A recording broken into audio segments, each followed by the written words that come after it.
Hello friends, എല്ലാവർക്കും പുതിയൊരു വീഡിയോയിലേക്ക് സ്വാഗതം. എല്ലാവരും സുഖമായിരിക്കുന്നു വിശ്വസിക്കുന്നു. നമ്മൾ കുറേ ആയല്ലേ ഇപ്പോൾ ലോങ് വീഡിയോസൊക്കെ ചെയ്തിട്ട്. എനിക്ക് തോന്നുന്ന ഒരു 4-5 മാസമായിട്ടുണ്ടാവും. സമ്മർ വെക്കേഷനിൽ അങ്ങനെ എന്തോ ആണ് നമ്മൾ സ്റ്റാഫ് ടൂറിൻ്റെ വീഡിയോ ഇട്ടുണ്ടായിരുന്നത്. അതിനുശേഷം പിന്നെ നമ്മൾ ലോങ് വീഡിയോസ് ഒന്നും ഇട്ടുണ്ടായിരുന്നില്ല. ഓക്കെ, നമ്മൾ വിശേഷങ്ങളൊക്കെ കഴിഞ്ഞ് നമുക്കിനി വീഡിയോയിലോട്ട് പോവാം. നിങ്ങൾക്ക് ഇഷ്ടമാവുകയാണെങ്കിൽ ഒന്ന് സബ്സ്ക്രൈബ് ചെയ്ത് സപ്പോർട്ട് ചെയ്യണേ. ഇന്ന് നമ്മൾ പോണത് ഊട്ടിയിലെ കൊടുങ്കാട്ടിൽ സ്ഥിതി ചെയ്യുന്ന ഗവി മസ്ജിദിലേക്കാണ്. പലരും ഊട്ടിയിൽ വന്ന് പല സ്ഥലങ്ങൾ കണ്ടുപോവുക എന്നല്ലാണ്ട് നമുക്കാർക്കും അധികം അറിയാത്ത സന്ദർശിക്കാത്ത ഒരു സ്ഥലമാണ് ഗവി മസ്ജിദ്. ഊട്ടി ടൗണിൽ നിന്ന് ഒരു 4-5 കിലോമീറ്റർ മാറിയിട്ടാണ് ഗവി മസ്ജിദ് ഉള്ളത്. ഇതിനടുത്തായിട്ട് തന്നെയാണ് ടീ ഫാക്ടറിയും ബെഞ്ച് മാർക്ക് ചോക്ലേറ്റ് ഫാക്ടറിയൊക്കെ ഉള്ളത്. ഊട്ടിയിലെ തിരക്കിൽ നിന്നൊക്കെ മാറിയിട്ടുള്ളൊരു ശാന്തമായിട്ടുള്ള പ്രദേശമാണത്. അവിടെ പോയിരിക്കുമ്പോൾ തന്നെ നമുക്ക് മനസ്സിന് വല്ലാത്തൊരു സുഖമാണ്. ആ മക്കാമിൽ അന്ത്യവിശ്രമം കൊള്ളുന്നത് സയ്യിദ് ഹസൻ ഷാ ഖാദിരി എന്നവരാണ് കേട്ടോ. ഏകദേശം 3600 വർഷങ്ങൾക്ക് മുമ്പ് യമനിൽ നിന്നും ബഗ്ദാദ് വഴി ഇന്ത്യയിലേക്ക് എത്തിയ 4 മഹാന്മാരിൽ ഒരാളാണ് അദ്ദേഹം. 1660 ശേഷമാണ് മഹാൻ ഇന്ത്യയിലെത്തുന്നതെന്ന് പറയപ്പെടുന്നു. അന്ന് ഊട്ടിയിലും പരിസര പ്രദേശങ്ങളിലൊക്കെ വന്യജീവികൾ വസിക്കുന്ന കൊടും കാടായിരുന്നു. നമ്മളിപ്പോൾ കാണുന്നത് ഊട്ടി ടൗണിൽ നിന്ന് ഗവി മസ്ജിദിലേക്ക് പോകുമ്പോൾ കാണുന്ന നല്ലൊരു മനോഹരമായിട്ടുള്ളൊരു കാഴ്ച തന്നെയാണ് കേട്ടോ അത്. ഇങ്ങനെ അടുക്കടുക്കായിട്ട് വീടുകളും നല്ല കോടയൊക്കെ ആയിട്ട് നല്ല ഫീൽ തന്നെ നമുക്ക് അതുവഴി പോകുമ്പോൾ കിട്ടുന്നത്.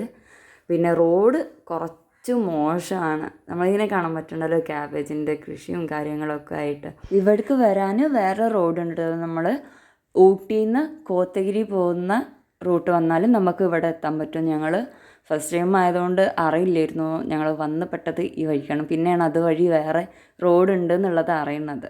അപ്പം അവർ മുമ്പ് പോയി പിന്നെ ഞാനിങ്ങനെ നടന്ന്. സത്യം പറയാലോ, നിങ്ങൾ ഊട്ടിയിൽ വരുന്നുണ്ടെങ്കിൽ ഒരിക്കലെങ്കിലും ഇവിടെ വരണം കേട്ടോ. അപ്പം നമ്മൾ ഗവി മസ്ജിദിൽ എത്തിയിട്ടുണ്ട്. ഇവിടെ നോക്കുമ്പോൾ തന്നെ നമുക്ക് കാണാൻ പറ്റുന്നുണ്ടല്ലോ ചുറ്റിലും കാട്, പിന്നെ ഇങ്ങനെ കോടൊക്കെ നിറഞ്ഞിട്ട്.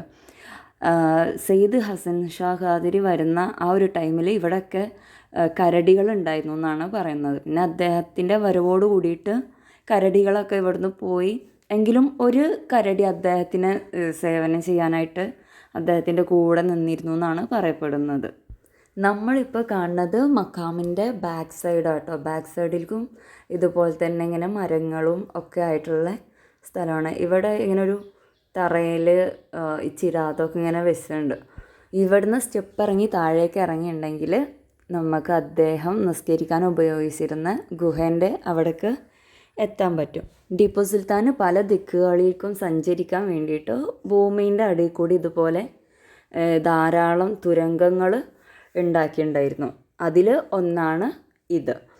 1964 ശേഷമാണ് ഇത് ഇങ്ങനെ അടച്ചുണ്ടായിരുന്നത്. നമുക്കതിൻ്റെ അടിയിലേക്ക് ഇങ്ങനെ ഇറങ്ങി പോവുക ഒക്കെ ചെയ്യാം. ഒരാൾക്ക് ഇങ്ങനെ കഷ്ടിച്ച് നിൽക്കാനൊന്നും പറ്റില്ല. നമുക്കിങ്ങനെ താഴ്ന്ന് ഇങ്ങനെ ഇറങ്ങി പോവാം. ആ മഹാൻ്റെ മരണശേഷവും അദ്ദേഹത്തിന് സേവനം ചെയ്തിരുന്ന ആ കരടി സ്ഥിരമായിട്ട് ഇവിടെ വരികയും അവിടെ ആ ഗുഹേൻ്റെ ഭാഗമൊക്കെ വൃത്തിയാക്കുകയൊക്കെ ചെയ്തിരുന്നു എന്ന് പറയപ്പെടുന്നു. ഇവിടെ ഇങ്ങനെ വരുന്ന ആളിൽ ഇങ്ങനെ ചന്ദനത്തിരി ഒക്കെ ഇങ്ങനെ കത്തിച്ചൊക്കെ വെക്കുന്നുണ്ട് കേട്ടോ. പിന്നെ ഞാൻ ഇവിടെ വേറൊരു കാര്യം കണ്ടു, എന്തൊക്കെ മനസ്സിലായില്ല. ഈ കമ്പിവേലിയിൽ ഈ ചന്ദനത്തിരിൻ്റെ ഉള്ളിലത്തെ കവറിൽ ഇങ്ങനെ കെട്ടി വെച്ചിട്ടുണ്ടായിരുന്നു കേട്ടോ. അത് എന്താ അറിയില്ല. അറിയുന്ന ആരെയും ഉണ്ടെങ്കിൽ ഒന്ന് പറഞ്ഞു തരണേ. ഈ മക്കാമിന് ഫ്രണ്ടിലായിട്ട് നമുക്കിങ്ങനെ 2 കബറുകൾ ഇങ്ങനെ കാണാൻ പറ്റും. വർഷങ്ങളോളം ഇവിടെ വന്ന് ഹിദ്മത്തിരുന്ന ബാംഗ്ലൂർ സ്വദേശികളായിട്ടുള്ള ഒരു ദമ്പതികളുടെയാണ് ഈ ഫ്രണ്ടിൽ കാണുന്ന കബറുകൾ കേട്ടോ. പിന്നെ ഇവിടെയാണ് മക്കാമുള്ളത്. മക്കാമിൻ്റെ സൈഡിലായിട്ട് ഇങ്ങനെ ഒരു പാത്രമുണ്ട്. ആ പാത്രത്തിൽ ഈ കടല, പഞ്ചസാര, കൽക്കണ്ടം അങ്ങനത്തെ സംഭവങ്ങളൊക്കെ അതിലുണ്ടാവും. നമുക്ക് വേണമെങ്കിൽ അതിൽ നിന്ന് എടുത്ത് കഴിക്കുകയും ഒക്കെ ചെയ്യാം. ഏത് മതസ്ഥർക്കും ഇവിടെ വരാൻ പറ്റും എന്നാണ് അറിയാൻ കഴിഞ്ഞത്. ഗൂഗിൾ മാപ്പിൽ സയ്യിദ് ഹസൻ ഷാ ഖാദിരി ദർഗ എന്ന് സെർച്ച് ചെയ്തിട്ടുണ്ടെങ്കിൽ നമുക്ക് കറക്റ്റ് ലൊക്കേഷന് കിട്ടും കേട്ടോ ഇവിടേക്ക് വരാനുള്ള.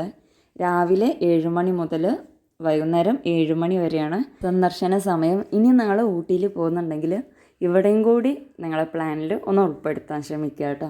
പിന്നെ മുമ്പ് പോയവരുണ്ടെങ്കിൽ കമൻറ്റ് ചെയ്യണേ. പിന്നെ നിങ്ങൾക്ക് വീഡിയോ ഇഷ്ടമായിട്ടുണ്ടെങ്കിൽ സബ്സ്ക്രൈബ് ചെയ്യുക. അപ്പോൾ ഇത്രയേ ഉള്ളൂ വീഡിയോ. താങ്ക്